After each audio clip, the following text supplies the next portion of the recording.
Buongiorno tifosi, Ceferin out, la Super League qui a été le gros bid de la semaine dernière a quand même mis en exergue le fait que les choses ne vont pas avec la gestion de la UEFA et maintenant le peuple commence à se faire sentir. D'ailleurs Ceferin là il a une attitude clairement de parrain de la mafia avec des déclarations un peu fortes visées à déstabiliser les 5 clubs qui n'ont pas encore quitté officiellement le projet Super League et on va en parler ensemble dans cette vidéo. Mais tout d'abord merci de mettre un like sur la page, de me suivre si c'est pas encore le cas. Merci de partager ce lien à des gens qui voudraient en savoir plus sur la Super League, sur toutes les polémiques qui sont en ce moment autour du monde Juventus, mais aussi sur les matchs et sur les analyses que je vous poste régulièrement suite au match de la Juventus. On parle avec la question du jour, générique.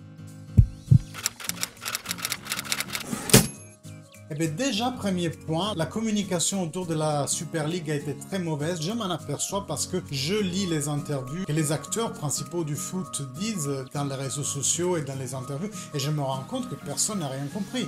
Mais ça, c'est 50% la faute de ceux qui écoutent, et aussi la mauvaise foi de beaucoup d'entre eux, mais c'est aussi 50% la faute de ceux qui ont communiqué dessus. Donc Agnelli et Perez, la communication a été très erronée en termes de timing. Donc un jour avant l'annonce de la nouvelle Champions League. S'ils avaient fait ça après, ils auraient dû plus dire ben vous avez sorti vos trucs, ça nous a pas plu, tiens on sort nos trucs. Ça aurait été beaucoup mieux. Alors que là ils l'ont fait un jour en amont et aussi en termes de forme parce que quand tu vas concurrencer une entité comme la UEFA, tu as intérêt aussi à te poser au public comme une entité. Alors là s'il y a que Florentino Perez qui fait une annonce, le président de un des 12 clubs et tous les autres sont derrière, il y a Agnelli aussi qui a fait des choses mais principalement c'était Florentino Perez, tu te poses en condition de une personne contre une entité et ça ne va pas, ça doit être un jeu égalitaire, entité contre entité et aussi tous les 12 clubs auraient dû apporter un soutien beaucoup plus fort et non pas seulement envoyer au front Perez et Agnelli qui maintenant se sont totalement cramés. Et ça a été donc très facile pour Ceferin d'utiliser le clameur média et le dégoût du peuple pour aller contre la Super League, ça a été mais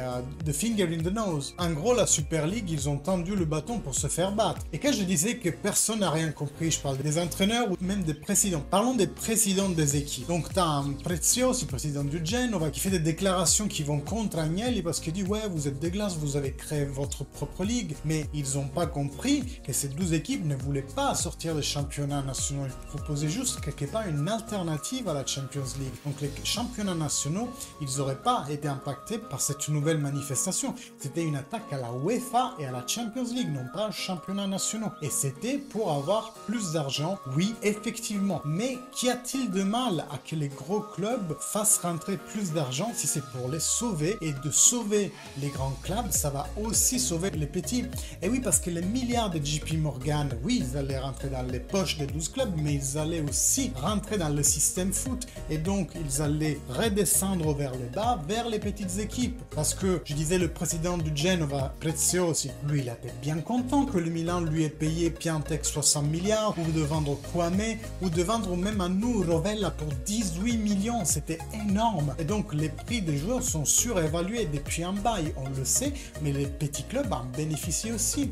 Maintenant, Carnevali du Sassuolo en demande 40 pour Locatelli. Comment il pourra en demander 40 pour Locatelli si les grands clubs n'auront pas les moyens de lui payer? C'est pour ça que j'ai dit que ces systèmes, oui, c'était pour sauver les bigs, mais l'argent allait redescendre à tous les niveaux inférieurs. Et le chiffre qui choque, c'est Marotta qui nous l'a donné dans une interview avant le match de l'Inter en disant que Inter, Juve et Milan dans les 7 dernières années ont dépensé 1 milliard pour acheter des joueurs. 1 milliard, vous imaginez ce que ça représente? Et aussi commis ceux qui s'est fait payer 60 millions pour Chiesa et aujourd'hui on sait très bien qu'ils les vont, mais au début on se disait 60 pour Chiesa, sérieusement? À la Fiorentina il avait rien démontré, à Juventus a fait un all-in avec lui, mais aujourd'hui ça a bien marché. Par contre demain, commis ceux qui maintenant il fait la grande gueule, demain il peut oublier qu'on lui paye 60 millions Vlahovic, il peut carrément oublier. Et parlons aussi de ces entraîneurs et joueurs qui ont fait leur grande gueule en disant ouais le football c'est pour le peuple, on est là pour le peuple. Ah oui,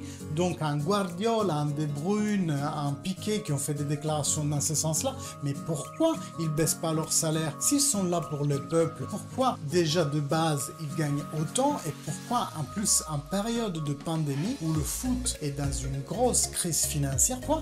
Ils se sont pas écourtés le salaire. Pourquoi maintenant, à chaque fois qu'un joueur renouvelle, le prix n'est pas revu à la baisse, mais revu à la hausse comme il était avant? Donc aujourd'hui, il n'y a aucun joueur qui dit bah moi je vais gagner pareil, ça me dérange pas, ou même moi je vais gagner moins parce que je comprends la crise que mon secteur traverse. Aucun a ces discours à ce jour. Tous les renouvellements que j'entends, le Donnarumma qui veut passer à 10 millions, le Dybala qui veut passer entre 10 et 15 millions, aucun joueur fait un effort en ce moment. Et c'est eux qui ont créé cette bulle qui ne cesse pas d'augmenter. C'est le Mbappé qui prend des milliards qui a créé la bulle. C'est le Neymar, c'est tous les grands champions dont le prix des prestations n'a pas arrêté de grandir, mais aussi le salaire n'a pas arrêté de grandir. Il y a des joueurs qui ont la décence de se taire et il y a des joueurs qui se permettent carrément de faire de la démagogie alors qu'ils prennent des millions et qu'ils n'ont pas pris en compte la crise et ce que ça génère pour leur secteur. Et maintenant, ils ont la grosse gueule d'aller dire le football est du peuple, le football est un business. Moi, si je joue avec mes potes à un tournoi de 5, ça c'est du foot. Le fait de voir le foot à la télé et que les droits soient vendus, ça c'est du business. Ils sont dans les showbiz, ces gens-là. Et je vais vous parler en début de vidéo de Ceferin. Ceferin qui est d'ailleurs le titre le parrain, il n'est pas anodin parce qu'il est vraiment parrain, non pas mafieux, mais c'est le parrain du baptême de la fille d'Andrea Agnelli. Donc vous voyez déjà le lien très étroit que les deux avaient déjà avant tout ça, et cela renforce encore plus, selon Ceferin, le sentiment de trahison par Andrea Agnelli. Mais moi je crois pas une seconde que Ceferin n'en savait rien. Ceferin l'a su 2 jours avant parce que le président Laporta du Barcelone a fait un dîner avec le président de la Liga et a tout dit, et donc Ceferin était au courant déjà 2 jours avant. C'est pour ça qu'il avait fait d'ailleurs le fameux communiqué de la UEFA qui disait si vous faites ça, vous oubliez les compétitions UEFA.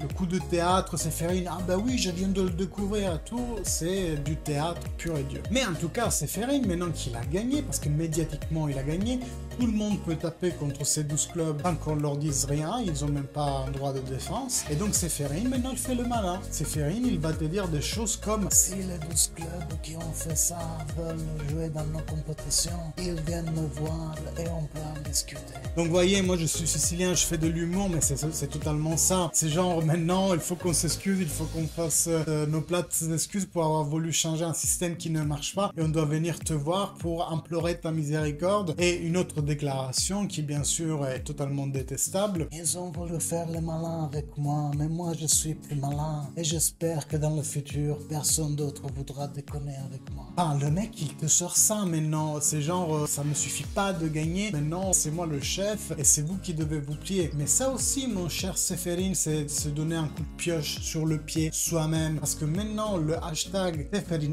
out il est 2e en tendance sur Twitter. Et oui, parce qu'il a menacé les grosses équipes qui encore aujourd'hui n'ont pas désisté de la Super League, donc le Barça, le Real Madrid, la Juventus, le Milan et l'Atlético Madrid, il me semble. Il les a menacés de ne pas pouvoir participer à la Champions League les années prochaines. Et bien sûr, les tifosi de cette équipe disent mais attends, si on fait ça, c'est même pas les dirigeants qu'on punit, c'est l'équipe, et donc par ricochet, on punit les tifosi qui eux, ils n'ont rien demandé. Mais Ceferin aime bien aboyer, bien laissons-le aboyer. Voyons ce qui sera de cette histoire. Et oui, parce que j'espère pas que vous l'avez raté, mais Ceferin, il s'est remonté aussi son salaire d'un demi-million d'euros. Je vous mets le lien de l'article là-bas. Et tout ça en pleine pandémie, bien entendu. Mais parlons un peu des chiffres. Donc, quel était l'intérêt de la Super League? Aujourd'hui, on estime plus ou moins les gains de la UEFA à 3,5 milliards, dont 2,55 seront redistribués au club. Donc, il manque déjà 70 millions. On ne sait pas où ils sont filés. Et seulement 2 milliards sont destinés à la Champions League, alors que les autres sont destinés aux autres compétitions régies par la UEFA. Donc 3,25 milliards contre les 6 qui avaient été mis à disposition par JP Morgan. Vous voyez déjà la différence. Ensuite, les 2 milliards qu'ils étaient à redistribuer à toutes les équipes qui composaient la Champions League. Donc 32 équipes, alors que les 6 pour la Super League étaient à diviser entre 20 équipes avec des ratios différents selon les participations dans les matchs. Plus de matchs tu faisais, plus tu gagnais. Donc déjà une très grosse différence d'argent à l'entrée et de redistribution à la fin. Et donc c'est ça que les joueurs et les entraîneurs qui ont le courage de parler en ce moment mettent en exergue. Antonio Conte l'a dit dans son interview, aujourd'hui la UEFA a 10 dans les poches, ils empochent 7 et ils donnent 3 au club, alors que c'est les clubs qui prennent tous les risques et qui sont obligés d'investir pour améliorer leur infrastructure, leur effectif et donc aussi les joueurs. Et donc quand tu as une équipe comme la Juventus qui doit aller en Champions League et donc elle achète des champions, qu'est-ce qui se passe l'année d'après? Il se passe un pépin et j'arrive pas à aller en Champions League. Je vais pas toucher l'argent de la Champions League et donc je prends un risque en mettant en pied une super équipe pour la Champions League de ne pas pouvoir l'utiliser dans toutes les années suivantes. Et c'est pour ça qu'ils avaient fait leur truc de 15 équipes X et 5 équipes tournantes. Le but c'était de donner une certaine stabilité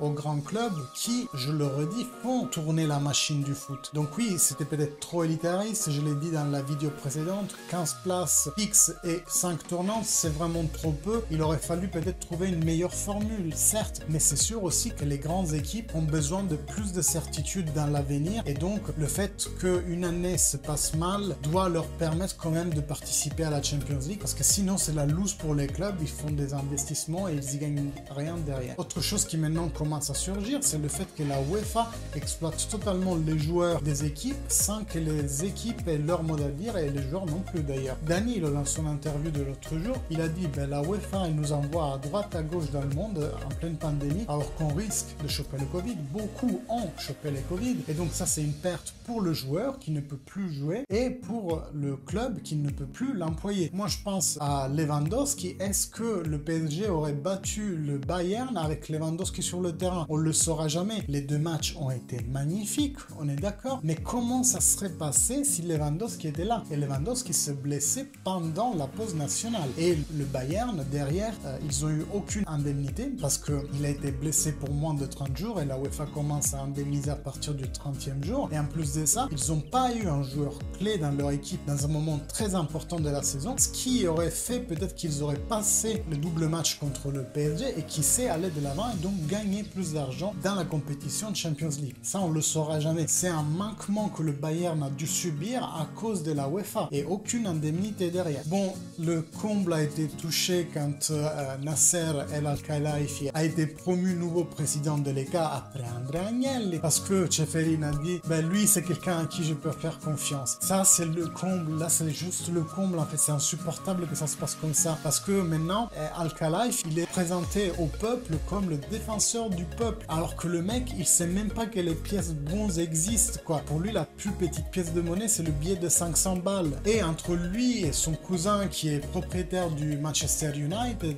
tous les deux ils ont piétiné le financial fair play et tous les deux ont été assous sans aucun problème. Je vous rappelle que Manchester City n'aurait pas dû jouer cette saison de Champions League et ils ont été graciés par intervention divine. Pareil le PSG avec l'achat de Neymar qui a été financé de façon très mystérieuse. La politique du foot c'est des magouilles comme dans la politique lambda, ne vous bourrez pas. Et d'ailleurs la sortie des équipes anglaises de la Super League vient de là aussi. Et oui parce que le Times, donc pas le journal du coin, le Times a écrit que Boris Johnson a dit à Eddie Lister qui est envoyé en mission diplomatique dans les Émirats et il a dit que si le Manchester City ne se retirait pas de la Super League, il y aurait eu de fortes sanctions économiques de l'Angleterre vers les Émirats. Donc il y a eu un coup de fil qui était passé, le président du Manchester a dit on se retire et toutes les autres équipes ont suivi. Donc vous voyez, tout ça c'est de la politique. Je vous disais dans la vidéo précédente que peu importe qu'on soit pour la Super League ou contre la Super League, c'est toujours des intérêts économiques qui sont derrière. Ne vous faites pas berner par des phrases du genre le football appartient au peuple. Ça n'est plus du football, c'est du showbiz. Voilà, j'espère que cette analyse vous a plu. J'ai pris des arguments un peu disparates, le centre du discours est qu'il y a beaucoup d'hypocrisie aussi dans le monde du foot. Donc merci de liker, n'hésitez pas à me laisser des commentaires, j'aimerais bien savoir ce que vous en pensez. N'hésitez pas à partager la vidéo, à vous abonner à la chaîne en cliquant sur la petite cloche, comme ça vous serez mieux au courant de toutes les prochaines vidéos. Si vous ne me connaissez pas, je m'appelle Michelangelo, vous êtes sur Juventus Match et je vous dis à la prochaine avec des news sur le monde de la Juventus.